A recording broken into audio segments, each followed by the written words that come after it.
Fabulous. Fantastic. Absolutely fantastic. So So many, sorry, so go many, ahead. so many data points that you can look at, so many different things that you can track, and just the ability to analyze all that at the end of the day is just incredibly, incredibly important. So what's number 9? No, number 9, we're now moving into, they're your clients. Well, I guess it is number 9. I start over with number 1, but now we have our clients. Now we have to do that production. I have a colleague who always says it's time to make the donuts, right? And now it's time to actually get things moving and get things done. So we have production and that customer service that I talked about.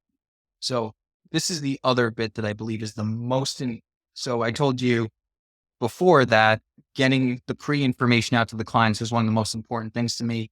The other is your process, right? You have to have a really good process on how every bit works.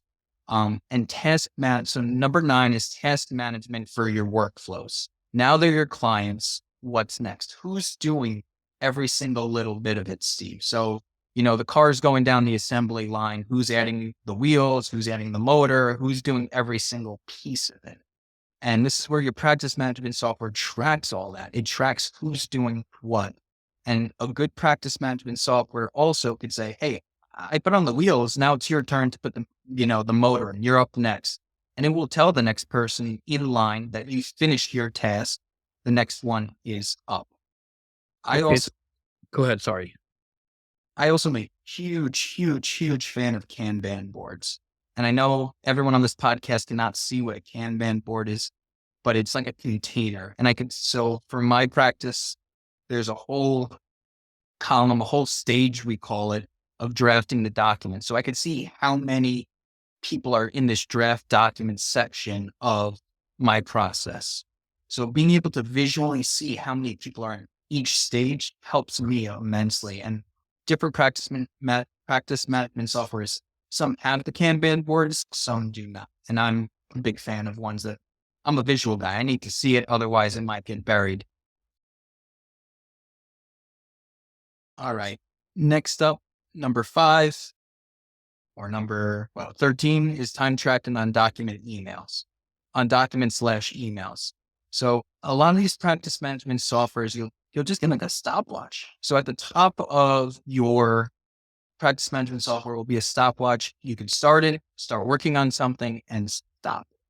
I think that's great. It allows you to accurately track your time and you can then bill it very efficient. There are certain softwares that you don't even have to start the software at all. It will start tracking when you open the email and when you respond to the email, and it could say you have spent 12 minutes on there. We're going to put 0.2 into the system, save and close, and it will bill automatically for you.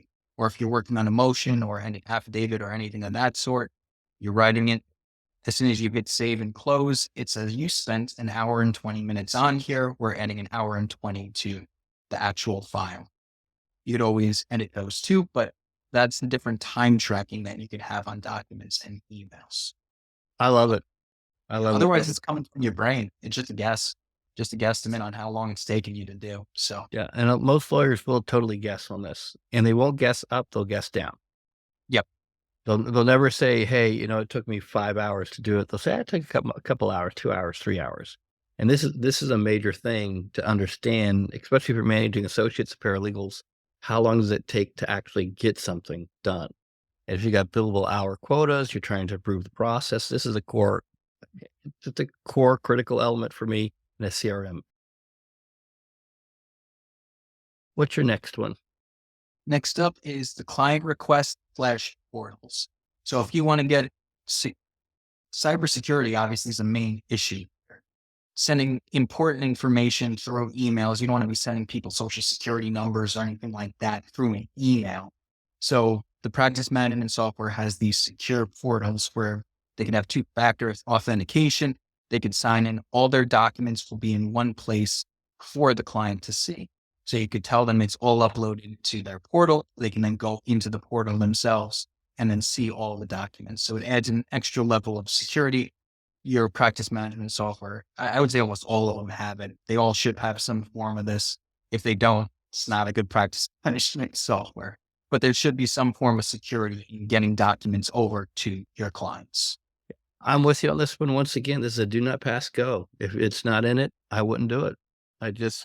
If you do not have a client portal management process where the clients can upload and download data, it terrifies me to send this stuff via email. It just terrifies me. Absolutely. And it may not be you. And this is the thing that the lawyers have to understand. It may not be you. It may be your assistant. It may be Ethel. It may be, somebody out there on your team that might be responding to a phishing scam or whatever it is. You just have to really appreciate the complexity of more communication to clients without a portal enhances the risk of a scam being pulled on your firm. This is critical, just critical. All right, my friend, what's the next one? Next up is billing. How easy it is to get over invoices to your clients. You could have them emailed automatically. Same thing. There could be follow-up on bill payment to clients. How easy is it for you to apply retainer fees to bills themselves, adding time entry and expenses to the invoice, and just the same thing, ease of payment by the clients. And these aren't all created equal. Certain practice management softwares are better than others at it. They just are much better at sending a very pretty bill to the client, having it very easy to track and having it easy for clients to. Why do you think that is philosophically? Why do you think there's a difference? I mean, I noticed it myself between different CRMs that we work with. I'm kind of agnostic when it comes to CRMs. I don't get too uptight about them. I have some biases, but I don't get too uptight. It's amazing how some are just terrible at this one critical component. Some are awful. They're not, I don't know. Some make it really complex for even your own tracking. And another part of this, actually not listed on the slide, is QuickBooks or integrating with your bookkeeping system. So that's another thing to look into. Does this integrate with your bookkeeping system when you're testing out these softwares and seeing if it integrates with billing? Yeah, some are terrible, Steve. Some are just really just ugly, hard to pay, confuses the clients, confuses me. Some are really not